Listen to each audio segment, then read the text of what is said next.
Gets worse, doesn't it, mate?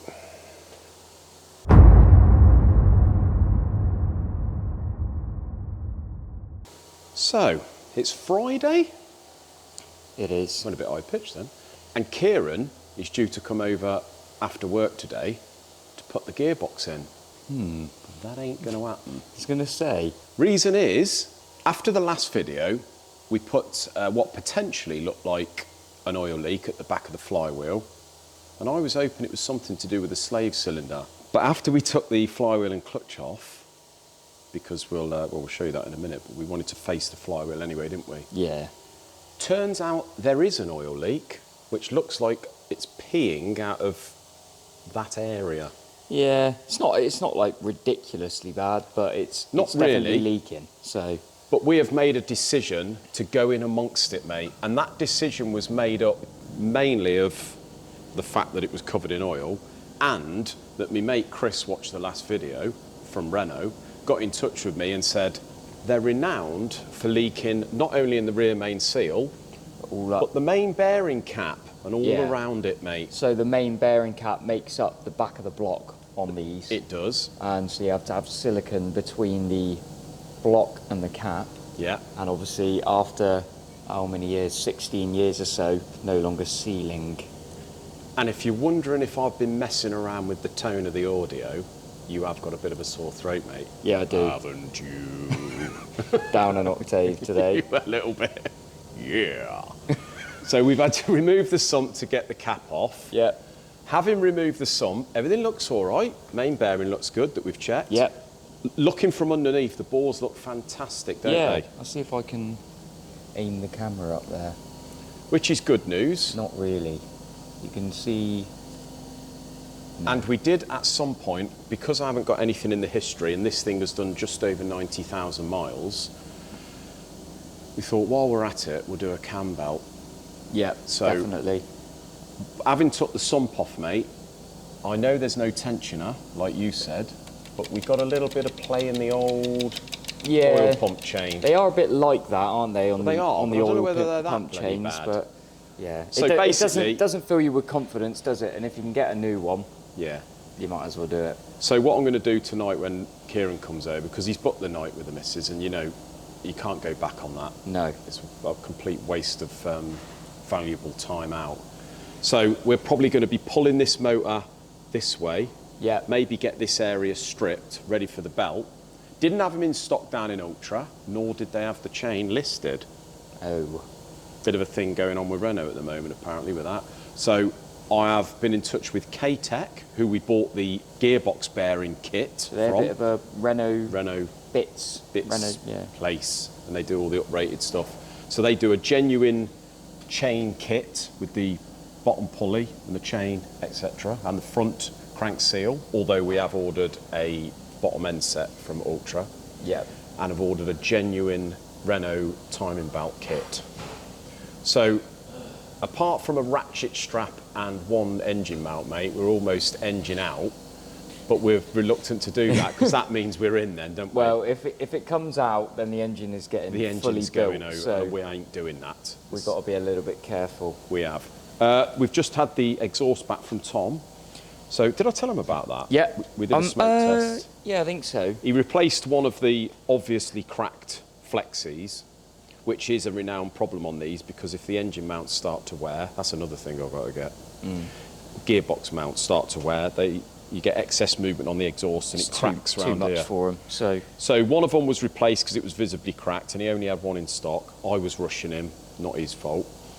But when we did a smoke test, the other one was bellowing out smoke out of actually in here, so it was all cracked up. So he's done the other one. Done the other one. Job done. Which is, I'm not bothered about that because we're at this sort of state where it's easy enough to get off. Yeah, if you found out later on down the line with the gearbox back in and everything, subframe, it would have been a nightmare. And it did sound like it was blowing still. Yeah. Well, obviously it was, but I thought I'm not happy with that. So hopefully it'll be nice and quiet.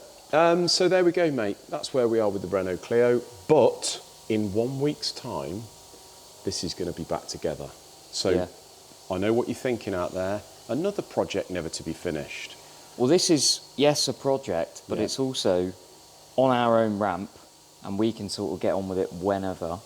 We We're can. not relying too much on other people. Right, Kieran's going to come over and help us out, but We're going to, I mean, the can plan is crack with on. this car, we were discussing it earlier, this is probably going to owe us around about, what, 4 grand all done? yeah, I would have thought. And we're going to have a drive round, maybe do a track day next month, see what it's all about. We might like it, we might not. yeah, But potentially it could be for sale. Still for cheap for what they are, but bear in mind we're going to be having, it'll have new discs and pads, new front shocks, got them down there. and these are the cut pack shocks and springs. So it's had brand new cut pack shocks, all new drop links and everything. drop and links, etc. Gearbox rebuilt, new clutch, flywheel refaced, bottom end set with new crank seals, etc. New cam belt kit, a good old service, new tyres, wheels reconned. Yeah. Could be yours for a bargain price. Michelin Pilot Sport tyres, nonetheless. Oh, Or, yes. or are they cuts? No, these are Pilot Sports Pilots, Michelin Pilot Sports. are they? PS4s or Yeah, Pilot Sports, Sport 4s or 5s. 5. newest? Pretty good. Yeah. That's what they recommend on these.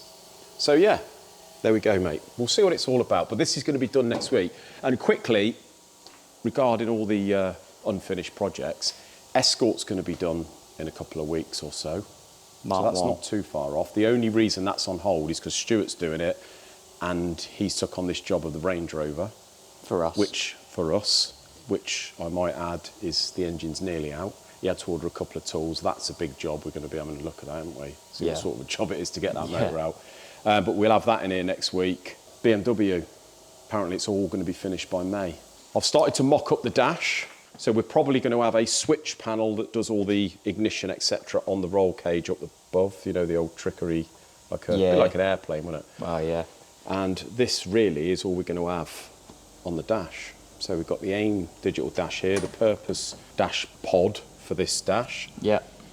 This panel here, we've trimmed all that now. That looks nice. We've ordered some lovely bolts to go in here, some black bolts to bolt this on.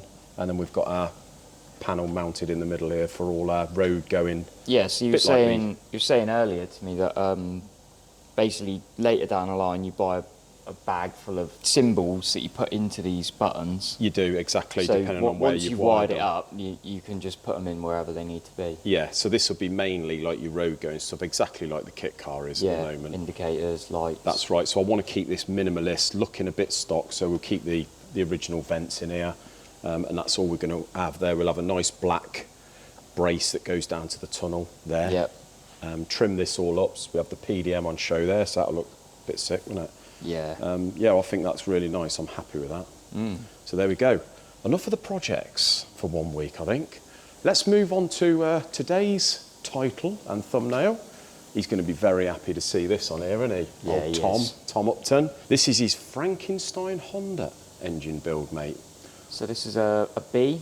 So, I've got my list of all my info here, mate, that I've made today, because I've had Nice. to... This is the type of job that really you ought to stick on, but obviously been waiting for bits. Now I've come back to building the head up, because we're still waiting for pistons. I've had to sort of educate me on everything we've got and what we're doing. So today, what we're going to be doing is fitting the valve springs, Yeah. and showing you the cams, etc., and showing you how we fit the springs and what have you. Got rated valve springs there. It is indeed. So I've got Lovely.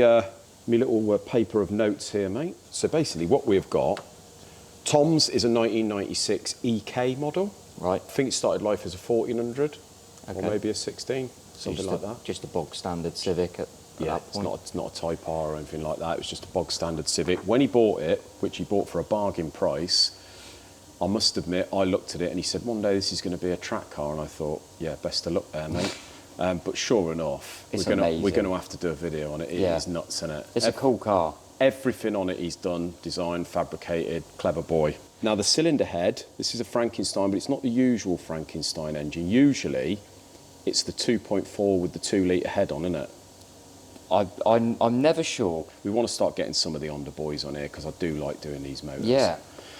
So yeah, that's the usual one, and that's the one I've done in the past. So what I've done in the past is use a 2.4 bottom end, put liners in it, and then they use the 2 litre head out of like EP3, something like that. Right. And it makes a 2.4 stroker basically. But this is a 1600 head, so this is a B16A. We are using an 1800 bottom end out of an Integra Type R. Okay. So that is a B18C. We haven't put them in, but it's got the Darton sleeves in it, so brace the block, big old thick heavy duty steel liner, lovely conversion that. Fair amount of work been done on this, and what we've done is bored these to a size that we want to go to, yeah, and we're having pistons made. The B16A is an 81mm bore, 77.4mm stroke, which brings you to 1595 cc. This engine here is a B18C, 81mm bore, again, 87.2mm stroke. So it's basically like a stroked 1600. Yeah. And that brings it to 1797. Okay. What we are using is a Brian Crower stroker crank for the B18C, and that is a 95mm stroke crank, which is this one, knife edged, very nice. And that is going to be accompanied with some trick clutch bits, which we'll show you in a moment, that Tom supplied. So we have got a 95mm stroke now. The bore is now an 84.5, that's which we've gone to, and that takes our capacity to 2131. Oh.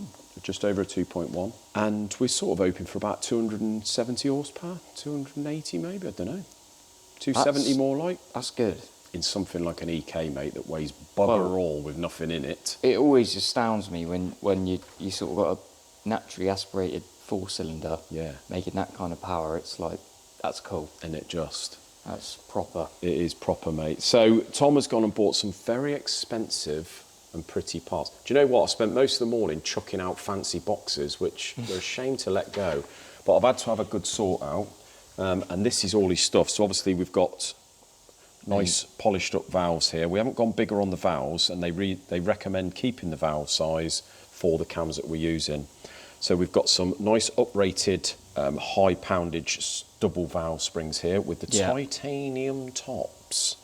Lovely. And some new collets to suit. Lovely. Original spring bases.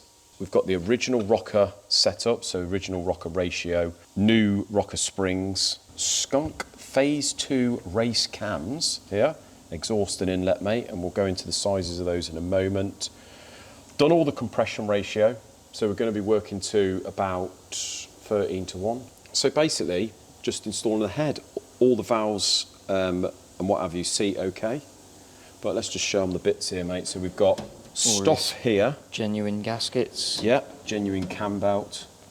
The Barham Engines Conrod set. Nice front damper pulley there. Beautiful vernier pulleys, aren't they?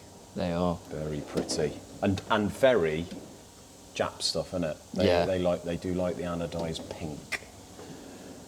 Various ARP bolts. Seeing lots of blue and yellow there. There's a lot of ARP. A lot of ARP stuff. Very expensive ARP stuff. Yeah. New water pump, uprated. A cradle brace for the mains. We've got new solenoids there, water pump.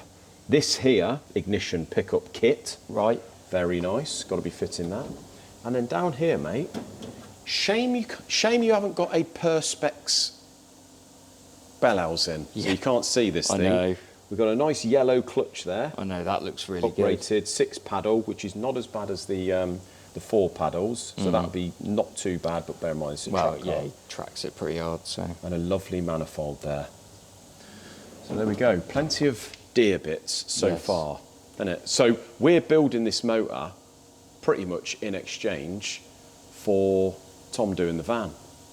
Really? Sounds like a fair deal. Don't know whether he knows that yet, but he does if he watches this. So what I'm doing is checking the poundage, mate. I know I've done this before, but I'm going to do it again and just show you what we're looking for, how we get it, etc. First thing you do when you're doing this is you make sure that you've done all your valves and seats.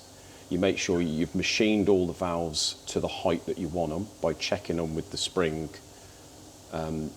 beforehand. Make sure they all seat okay, so you haven't got to start fiddling around afterwards. We have, as I say, we have worked out our compression ratio, so we've took off the material we need off the face of the head. See that? Lovely. Lovely jubbly. I have got the height of the springs as they are. So this is very important, especially on something like this. It's going to be revving its nuts off. Yeah. So you need everything proper.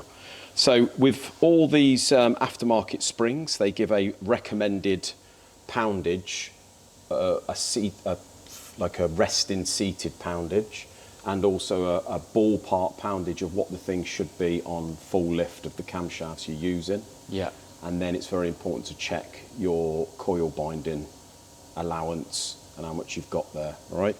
So what I do, install an inlet and an exhaust, first of all, and check the seated height of where they're sitting as they are, okay? Right. So what I do is measure from the base there to the top of this spring top, okay, the very top of it. Yeah. Then what we do is we take away the spring top depth, so you go from the very point that you've measured to the top of the spring. Yes. And so also, you essentially measure the effective thickness. That's of the right. top. Not the entire thickness, Yeah. because some of it goes further down, but where it meets the spring. that's basically. right, yeah. And then if you're using a spring base, you also take away the measurement of the outer spring, so you know then what the actual spring, not the overall setup, is sitting, okay? Yeah. So I've worked it out that we are 36.7 millimetres on both, pretty much, within next to nothing. Like people have said the last time I explained this, it's very important to take this into consideration and also the spring top, because you've got a raised platform there for the inner spring. Yeah. And that can make a difference on a spring base of that thickness, about £7. Right. Okay? And that's inch pound. So, as I say, if you've got that amount there on the bottom and also on the cap, you're looking at about £15 Yeah. extra. So we do need to take that into consideration. That's why it's worth checking both.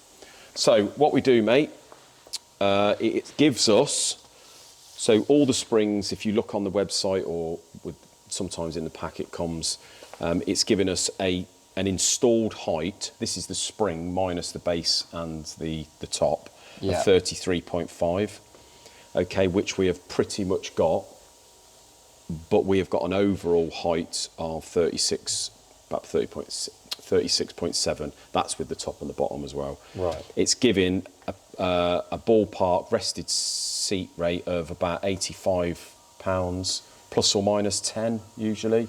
Okay. Something like that. And it obviously goes on your compressed poundage as well. Yeah. So we're aiming for about that. Don't matter if it's a bit over or a bit under, really. You've got about £10 to play with. So what I've done is do what I normally do, mate. I've turned all this on. What I do is wind this all the way to the bottom till it touches this. You see that poundage there, look? Yeah. When you press this, there's a sensor there. So I touch it on there until it gets, just puts some pressure on, back it off till it's to 0, and then 0 our vernier here. Yeah. I've wound it right up, and if I put that spring in there, what I'm going to do is wind this down until that starts going up, and then we know it's touching on the top of that spring top. So you see that's going up there, look? So Yeah. what we do, wind it back. That is 0. So we know that that is literally just touching on the top of that cap now. Yep. So what I'm going to do is wind it down to 36.7, and we're aiming for around £85. So you measure your height with this, basically a height gauge. Yeah, we do, yeah. Whilst you also monitor the pounds. Exactly. that you're applying to it. That's exactly what we do, mate. So we're going to go down now to 36.7, back off a bit, and we've got £91. So we are £6 over, ideal, within limits. So the other thing you're looking out for is uniform pounds needed Exactly. to, across all of them. Yeah. So if you wound one to 36.7 and it was 110, Yeah. you go, well, that's way out. It's way out. Then Something's what up we got to with the start. spring or- Then what we got to start doing. You've got one or two things you can, if you've got enough room, you can face the valve seat Yeah. and bring the valve further through the head. But bear in mind that's going to mess around with your compression ratio, which we don't want to do. Or you can start machining some off-spring bases, spring tops, to get Yeah. it right, basically. Okay, that's the only thing you can do. If it's less, Like say if it was down at like 65 or 70, you can then put shims underneath your spring base to pack the spring up. Yeah. Okay. Right, so there we are now. That now is where it sits normally. So that is where these are sitting. That's the height, okay? Yeah. So what we want to do now is find out exactly the lift of the cam. Bear in mind we are using rockers, okay? So there's going to be a ratio here. And what we've got is you've got your valve lift of the camshaft. So they give you a sort of ballpark lift. And what I do is measure across the flats on that lobe, zero it. And obviously when I do this is a physical method, but you do want to check this with the camshaft information, because if you've got, sometimes this don't work if you've got a massive dwell, because it means that you're measuring but you're still on the dwell, so you're like still on the lift of the lobe. If it's like a really long duration, Yeah. then you don't, it doesn't look like it, but you could still be, like you say, Yeah, we got it's still slightly, ever so slightly lifting. We got a 270 degree duration, so it means that this method will be okay. If you're up around 300, it probably won't be. Yeah. And then what we do is zero our vernier, then go and measure the highest bit of the camshaft, and we have got here about 7.9. So what I do there, you've got your 7.9. We take away the running clearance from that, because sorry, the valve clearance, which they give you here on a recommended one. So we've got 7th thou on the inlet, 8th thou on the exhaust. You take that away from it because that will be less to lift. And then what you do is multiply it by the ratio of the rockers, which is 1.58 in this instance. Right. Okay. And what that's given us there is an actual lift of 12.2 on the inlet, 11.2. This is valve lift on the of the valve. Okay. So this is Are you with me, or is this? Yeah. So this is how much the valve has moved from its seated position. From seated position to fully open. Lift. Yeah. This is what we've got. So it's irrelevant of rockers and what the actual cam is doing. Yeah. It's just affecting the spring and the valve. Exactly. Yeah, that's what it's doing. So, taking that into account, mate, what we're going to do is, from our seated position, we're going to zero that vernier, and we're going to wind down, doing the inlet, which is the biggest one. Yeah. We want to take the biggest one. Yeah. So now what we're doing, we're replicating the cam lobe, opening the valve and compressing the spring. So we want to go to 12.2, and that is fully open now. So that'll be when the valve is fully open off the cam. You can see there how much the spring is compressed. Yeah. And the poundage, recommended poundage they give you for fully compressed is 210 to 266. And we've got 246. I would say that is bang on. Yeah. And that is going from a 10 mil to a 14 millimetre.